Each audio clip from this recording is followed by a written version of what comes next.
Hello everyone. स्वागत है आप सभी का ऑनलाइन स्टडी में। उम्मीद है कि आपने इससे पहले वाला पार्ट 1 देखा होगा। आज हम लोग का सेकेंड डे है और इसमें भी हम लोग 50 एमसीक्यू देखने वाले। कल की वीडियो पे उतना अच्छा रिस्पांस आप लोगों का नहीं रहा, लेकिन जितने भी लोगों ने देखा कमेंट किया मुझे अच्छा लगा। तो आज की इस वीडियो में आप लोगों का स्कोरिंग हम 35 देखना चाहते हैं। अगर आप 35 कर लेते हो तो बहुत अच्छी बात है। तो वीडियो को एंड तक देखिए और बताइए कि आप स्कोर कर पाते हैं कि नहीं कर पाते हैं। तो चलिए फिर इस वीडियो को शुरू करते हैं। सबसे पहला प्रश्न ये आता है कि वह कौन सा भारतीय थे जिन्होंने कांग्रेस के कलकत्ता सत्र में स्वराज शब्द का प्रयोग कर स्वराज की मांग उठाई थी। स्वराज की मांग उठाई थी वो कौन थे प्रथम भारतीय? तो ऑप्शन बी दादा भाई नौरोजी। दादा भाई नौरोजी ने कलकत्ता जो अधिवेशन था उनमें सबसे पहले इन्होंने स्वराज करके स्वराज की मांग उठाया था। Option B. अगला प्रश्न है कि आल्प्स पर्वत किस प्रकार के पर्वत हैं? जितने भी क्वेश्चन यहाँ पे आपको देखने को मिलेगा वो बहुत ज़्यादा चुनिंदा है, तो इनको अच्छे से याद रखिए। टाइम टू टाइम रिवीजन करिए, हो सके तो नोट आप बना लो ताकि आप बार बार रिवीजन करते रहो। आल्प्स पर्वत किस प्रकार का पर्वत है? तो ये वलित पर्वत है। ठीक है, नवीनतम वलित पर्वत है। यहाँ पे ऑप्शन बी हो जाएगा। और आल्प्स पर्वत की सबसे ऊंची चोटी जो होता है वो माउंट ब्लैक, ठीक है, माउंट ब्लैक होता है फ्रांस में। तो ये चीज़ याद रखना है। थर्ड क्वेश्चन आता है, डेविड हेयर और अलेक्जेंडर डफ के साथ मिलकर के किसने कलकत्ता में हिंदू कॉलेज की स्थापना की थी? कलकत्ता में हिंदू कॉलेज की स्थापना किन्होंने किया था? तो राजा राम मोहन राय। ठीक है, राजा राम मोहन राय। और राजा की उपाधि इनको अकबर द्वितीय ने दिया था, आपको पता होगा। अगला प्रश्न है कि भारत के किस राज्य में सर्वप्रथम पंचायत राज संस्थान की स्थापना की गई थी? पंचायत राज संस्थान की जो स्थापना सबसे पहले राजस्थान के नागौर जिले में किया गया था 1959 में। ठीक है, राजस्थान यहाँ पे सही आंसर बनेगा, ऑप्शन सी को टिक करेगा। क्वेश्चन नंबर 5 कह रहा है कि निम्नलिखित में से किस आंदोलन से गांधी जी संबंधित नहीं थे? तो गांधी जी संबंधित नहीं थे किस आंदोलन से? तो यहाँ पे अगर देखा जाए तो ऑप्शन डी बिल्कुल सही आंसर बनेगा। स्वदेशी आंदोलन से गांधी जी का कोई संबंध नहीं था, इनमें इन्होंने भाग नहीं लिया था। तो ऑप्शन डी को टिक कर सकते हैं। अगला प्रश्न ये कि किस पवन को हिमभक्षक के रूप में जाना जाता है? किस पवन को हिमभक्षक के रूप में जाना जाता है? तो ऑप्शन बी चिनूक। चिनूक जो पवन है ये यूएसए के, मतलब यूएसए में ये बहता है, इसको याद रखेंगे। भारतीय संविधान के किस अनुच्छेद का संबंध राज्यपाल के कार्यकाल से है? राज्यपाल के कार्यकाल से संबंधित है कौन सा अनुच्छेद? तो 156 ऑप्शन ए। भारत के कृषि क्षेत्र में पाई जाने वाली बेरोजगारी कौन सी होती है? इकोनॉमिक्स का जो हमारा सीरीज चल रहा है आप उसको ज़रूर फॉलो करिए, क्योंकि उसमें आपको टॉपिक वाइज सीरीज़ दिया जा रहा है, टॉपिक वाइज वीडियोस प्रोवाइड कराया जा रहा है। तो इकोनॉमिक्स अगर आपको अच्छे से कंप्लीट करना है तो आप उस वीडियो को देखिए, प्लेलिस्ट मैंने बना रखा है। तो भारत के कृषि क्षेत्र में पाई जाने वाली जो बेरोजगारी होती है वो प्रच्छन्न बेरोजगारी होता है, जिसे हम लोग अदृश्य बेरोजगारी या फिर इसे छिपी हुई बेरोजगारी के नाम से भी जानते हैं। ठीक है, तो इसको याद रखेंगे। तृतीय क्षेत्र में सम्मिलित गतिविधि नहीं है। सबसे ज़्यादा जो जीडीपी भारत को मिलता है वो तृतीय क्षेत्र से, जिसको हम लोग सेवा क्षेत्र के नाम से भी जानते हैं। तो यहाँ पे पशुपालन इसके अंतर्गत नहीं आता है। पशुपालन प्रथम क्षेत्र के अंतर्गत आता है, प्राथमिक क्षेत्र के अंतर्गत, जो कि सबसे ज़्यादा कार्यरत भी उसी में है, प्राथमिक क्षेत्र में है।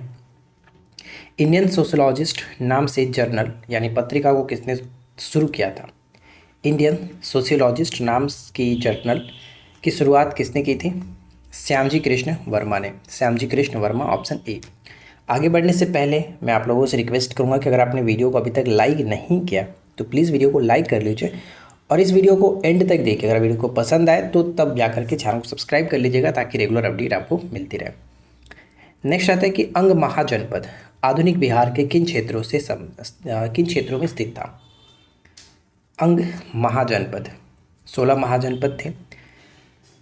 तो यहाँ पे सही आंसर क्या बनेगा? जो अंग महाजनपद है, अगर आधुनिक बिहार की बात करें तो भागलपुर और मुंगेर यहाँ पे करेक्ट होगा, ऑप्शन सी, भागलपुर और मुंगेर। कौन सी दक्षिण भारतीय नृत्य परंपरा सबसे पहले विजयनगर के समय में विकसित हुआ था? विजयनगर के समय में सबसे पहले विकसित हुआ था। तो ध्यान रखिएगा कि दक्षिण भारतीय नृत्य की बात करें तो यक्षगान जो है सबसे पहले आपका विजयनगर के समय विकसित हुआ था और यक्षगान कर्नाटक राज्य से संबंधित होता है। हरित क्रांति मुख्य रूप से बताइए कि किस निम्नलिखित में के उद्देश्य से है। हरित क्रांति मुख्य रूप से किसके उद्देश्य से है। हरित क्रांति तीसरी पंचवर्षीय योजना के अंतर्गत 66-67 में स्टार्ट किया गया था और यहाँ पे देखा जाए तो अधिक उपज वाली किस्मों के माध्यम से खाद्यान्न का उत्पादन बढ़ाना और ख़ास करके इसमें गेहूं और चावल जो कि विशेष रूप से फोर्स किया गया। नेक्स्ट आता है कि वर्ष 2011 के 97वें संविधान संशोधन अधिनियम ने निम्नलिखित में से किस राज्य के नीतिशक तत्व को संविधान में जोड़ा। तो राइट आंसर क्या बन जाएगा। अब सभी ऑप्शंस को अगर आप ध्यान से पढ़ोगे तो हाँ यहाँ पे निकल के आएगा ऑप्शन सी, सहकारी समितियों को बढ़ावा देना। सहकारी समितियों को बढ़ावा देना, ऑप्शन सी। निम्नलिखित में से कौन सी नदी यमुना की सहायक नदी नहीं है। यमुना की सहायक नदी नहीं है। देखिए यमुना की सहायक नदियों में चंबल, बेतवा, केन, गंडक जो है आपका गंगा की सहायक नदी के अंतर्गत आ जाता है, तो सी को टिक कर सकते हैं। निम्नलिखित में से कौन सा राष्ट्रीय उद्यान विश्व का एकमात्र तैरता हुआ राष्ट्रीय उद्यान है। फ्लोटिंग पार्क एकमात्र तैरता हुआ राष्ट्रीय उद्यान है। ये आपका पड़ता है मणिपुर में, जो कि कैबो लामजाओ नेशनल पार्क के रूप में जाना जाता है। कैबो लामजाओ नेशनल पार्क। अद्वैत सिद्धांत के प्रतिपादक कौन थे। अद्वैत सिद्धांत के प्रतिपादक के रूप में किसको जाना जाता है। तो शंकराचार्य सही आंसर होगा, शंकराचार्य। निम्नलिखित में से किस अधिनियम द्वारा भारत के गवर्नर जनरल को अध्यादेश जारी करने की शक्ति प्रदान की गई थी। गवर्नर जनरल को अध्यादेश जारी करने की शक्ति प्रदान की गई थी। तो यहाँ पे देखिए सही आंसर क्या होगा कि अध्यादेश जो है 1861 के तहत यहाँ पे सही होगा, ऑप्शन बी। यहाँ पे 3 प्रश्न और यहाँ पे याद रखेंगे, जैसे कि चार्टर एक्ट 1833 की बात की तो भारत के जो पहले गवर्नर जनरल बनाए गए थे लॉर्ड विलियम बेंटिंग, वो इसी एक्ट के तहत बनाया गया था। और बजट पर बहस करने की जो शक्ति प्रदान की गई वो 1892 था। और 1909 की बात करें तो ये अपने आप में इम्पॉर्टेंट है, इसके थ्रू बहुत सारी चीज़ें घटना घटी थी और इसे हम लोग लॉर्ड चेम्सफोर्ड सुधार अधिनियम के नाम से भी इसको जाना जाता है। कई बार ये पूछा भी जाता है तो इसको याद रखेंगे। मैसूर राज्य के बारे में कौन सा कथन सत्य है। मैसूर राज्य के बारे में कौन सा कथन सत्य है। तो देखिए पहला पॉइंट आता है कि प्रथम आंग्ल मैसूर युद्ध की समाप्ति मद्रास की संधि के तहत हुआ था। ठीक है, अब मैंने आपको बताया है कि जो मैसूर युद्ध है कौन से संधि के द्वारा समाप्त हुआ, वो हमारी आप वो वीडियो देख लीजिएगा जिसमें युद्ध और संधि पे मैंने खास करके एक अलग वीडियो बनाया। द्वितीय आंग्ल मैसूर युद्ध के समय गवर्नर जनरल लॉर्ड हेस्टिंग्स थे, तो ये भी बिल्कुल सही है। द्वितीय मैसूर युद्ध जब हुआ था उस वक्त कौन थे, तो लॉर्ड हेस्टिंग्स थे। टीपू द्वारा नौसेना के आधुनिकीकरण हेतु डॉकयार्ड का निर्माण भी कराया गया था। तो यहाँ पे तीनों के तीनों पॉइंट्स बिल्कुल सही आंसर आ जाता है, तो डी को टिक कर सकते हैं। मुख्य चुनाव आयुक्त की नियुक्ति किस अवधि के लिए की जाती है, यानी इनका कार्यकाल क्या होता है। मुख्य चुनाव आयुक्त का जो कार्यकाल होता है वो कितना होता है, तो ध्यान रहेगा 6 वर्ष या फिर 65 वर्ष, जो भी पहले पूरा हो उसको हम कह सकते हैं। वर्तमान में राजीव कुमार है मुख्य चुनाव आयुक्त। जलोढ़ मिट्टी मुख्य रूप से किस क्षेत्र में पाई जाती है। जलोढ़ मिट्टी मुख्य रूप से किस क्षेत्र में पाई जाती है, तो ध्यान रखिएगा जलोढ़ मिट्टी मुख्य रूप से हम कह सकते हैं उत्तरी मैदान में पाई जाती है और ये गंगा के द्वारा लाई गई मिट्टी होती है और काफ़ी उर्वरक भी होती है, जो कि खास करके चावल के लिए सबसे ज़्यादा महत्वपूर्ण ये मानी जाती है। त्रिपिटक किस भाषा में लिखी गई है। त्रिपिटक किस भाषा में लिखी गई है, तो ध्यान दीजिएगा त्रिपिटक की बात करें तो त्रिपिटक पाली भाषा में लिखा गया और ये बौद्ध ग्रंथ में त्रिपिटक, सुत्तपिटक, धम्मपिटक और एक होता है आपका विनय पिटक। तो ये तीनों अलग अलग चीज़ें होती है, तीनों को याद रखिएगा।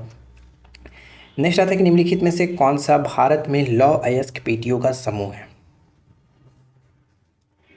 भारत में लौह अयस्क पेटियों का समूह है, तो यहाँ पे हमारा अगर सही आंसर देखें तो ऑप्शन डी बिल्कुल सही आंसर होगा। जैसे कि मयूरभंज उड़ीसा में, सिंहभूम झारखंड में, बैलाडीला छत्तीसगढ़ में, ये बिल्कुल सही आंसर हमारा बन जाता है ऑप्शन डी।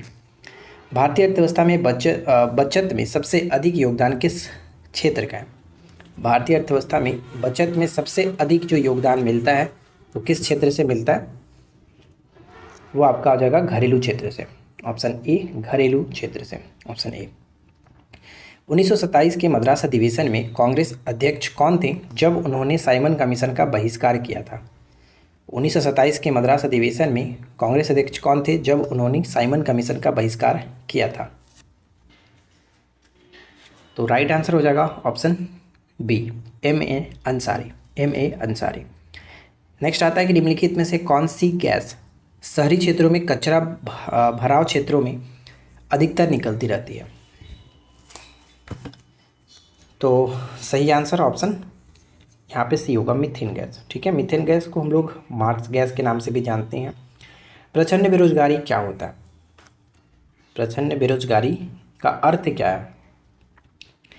तो ध्यान देना कि प्रचंड बेरोजगारी का अर्थ होता है कि आवश्यकता से अधिक लोगों का कार्यरत होना। आवश्यकता से अधिक लोगों का कार्यरत होना प्रचंड बेरोजगारी कहा जाता है, ऑप्शन डी। भारतीय अर्थव्यवस्था के उदारीकरण का अग्रदूत किसे कहा जाता है? भारतीय अर्थव्यवस्था के उदारीकरण का अग्रदूत किसे माना जाता है? तो यहाँ पे हमारा सही आंसर क्या बनेगा? डॉक्टर मनमोहन सिंह। ठीक है, डॉक्टर मनमोहन सिंह को भारतीय अर्थव्यवस्था के उदारीकरण के अग्रदूत के रूप में माना जाता है। मानव सूचकांक किसने बनाया था? मानव विकास सूचकांक जो है, ह्यूमन डेवलपमेंट इंडेक्स, वो प्रत्येक वर्ष जारी किया जाता है UNDP के द्वारा, यूनाइटेड नेशन डेवलपमेंट प्रोग्राम के द्वारा, ऑप्शन डी। किसी अर्थव्यवस्था में क्षेत्रों को सार्वजनिक और निजी में किस आधार पर वर्गीकृत किया जाता है? सार्वजनिक और निजी में किस आधार पर वर्गीकृत किया जाता है? तो सही आंसर ऑप्शन सी हो जाएगा, उद्यमों का स्वामित्व के आधार पर, उद्यमों का स्वामित्व के आधार पर। संयुक्त राष्ट्र विकास कार्यक्रम की मानव विकास रिपोर्ट के तर्ज पर भारत की पहली मानव विकास रिपोर्ट कब जारी की गई थी? यानी UNDP ने सबसे पहले जब ये बनाया तो 1990 में इसको जारी किया गया था पहला रिपोर्ट, लेकिन भारत ने कब जारी किया? भारत ने अपना पहला रिपोर्ट अप्रैल 2002। ठीक है, अप्रैल 2002 में। यहाँ पे सही आंसर ऑप्शन सी हो जाता है। चलिए आगे बढ़ते हैं। इसके बाद अगला प्रश्न है कि वास्तविक केंद्रक किस में अनुपस्थित होता है? वास्तविक केंद्रक किस में अनुपस्थित होता है? तो राइट आंसर यहाँ पे हो जाएगा, जीवाणु में वास्तविक केंद्रक नहीं होता है। यहाँ पे ऑप्शन ए। जब हम बकरी का मांस खाते हैं तब हम हैं।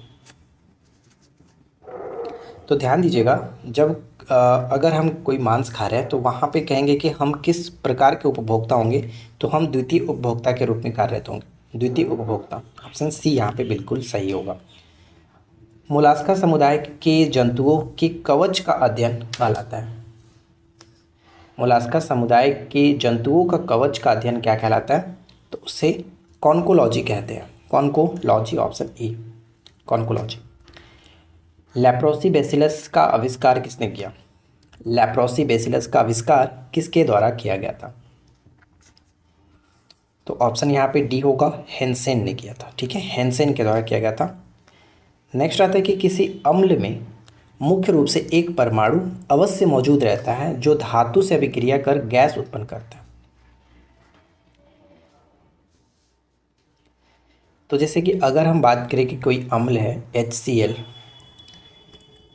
मौजूद रहता है जो धातु से अभिक्रिया करता है, यानी कोई अम्ल HCl हो गया, अगर हम उसको धातु सोडियम से अगर हम कराएं अभिक्रिया तो क्या कह रहा है कि एक गैस मुक्त होता है। तो क्या होगा, ये आपका NaCl बन जाता है। इसको हम बैलेंस करने के लिए 2 कर लेते हैं। ठीक है, ये 2 आपका हो गया, प्लस हाइड्रोजन गैस बाहर निकल जाता है, तो गैस बाहर निकल गया। तो इसी तरह से अगर आप कभी भी अम्ल की प्रक्रिया अगर हम किसी धातु से कराते हैं तो वहाँ पे गैस उत्पन्न होता है और वो गैस आपका क्या होगा, हाइड्रोजन। यहाँ पे सही आंसर ऑप्शन ई हो जाता है, राइट।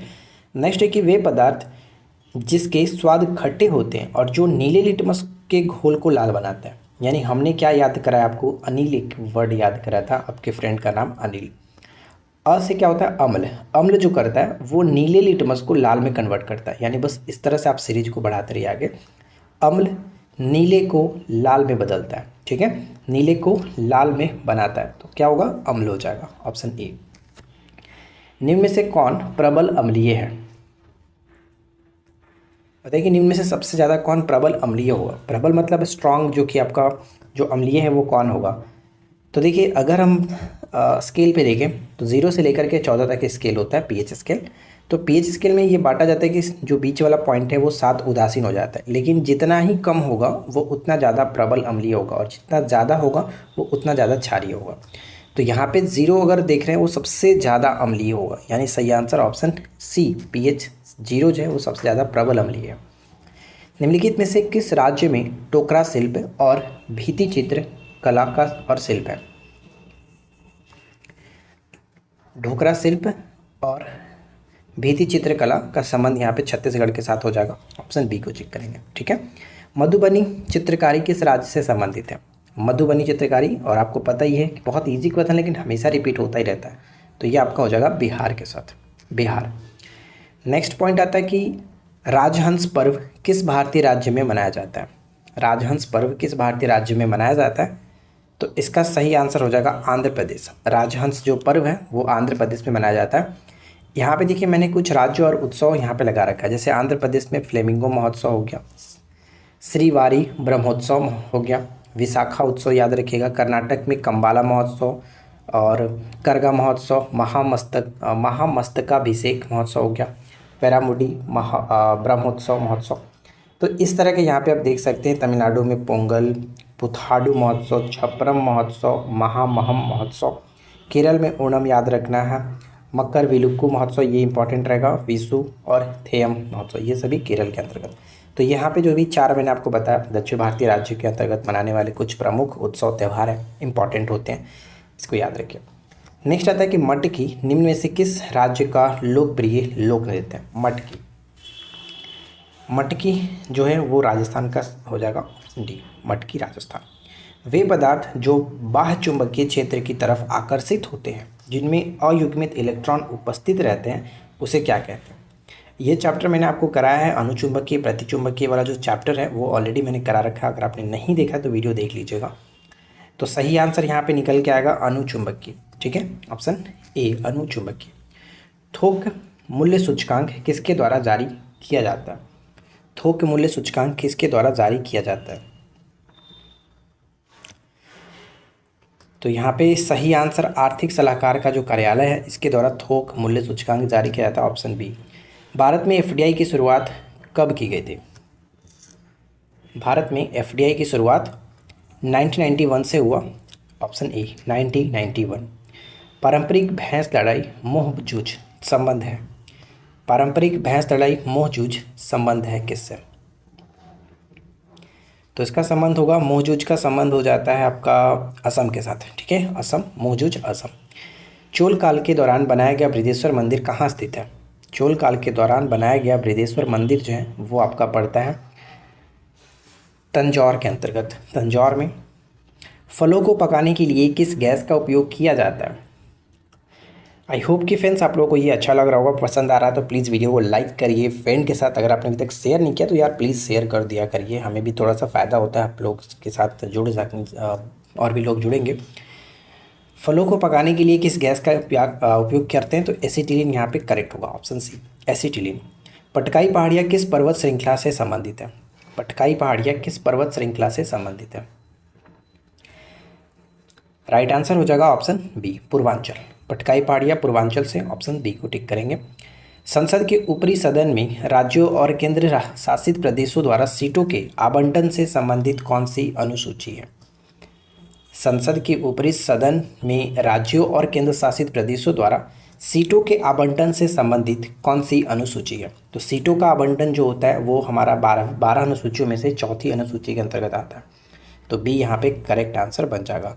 अब आप लोग थोड़ा सा कमेंट करके बताइए कि ये जो 3 सूचियाँ आप देख रहे हैं, तीसरी, पाँचवीं, छठी, इनके क्या क्या संबंध है, आप थोड़ा नीचे कमेंट करके बताइए। अगर आपको ये वीडियो अच्छा लगा हो तो प्लीज़ ज़्यादा से ज़्यादा शेयर करिएगा। चैनल पे अगर आप पहली बार आए हैं और अभी तक आपने सब्सक्राइब नहीं किया तो जाहिर सी बात है कि वीडियो तो अच्छा लगा ही होगा, तो प्लीज़ सब्सक्राइब करके जाइएगा ताकि आने वाली वीडियो की नोटिफिकेशन आपको मिलती रहे। तो हम मिलते हैं इसी प्रकार के नेक्स्ट वीडियो में नए टॉपिक के साथ। Thanks for watching, keep learning, have a good day.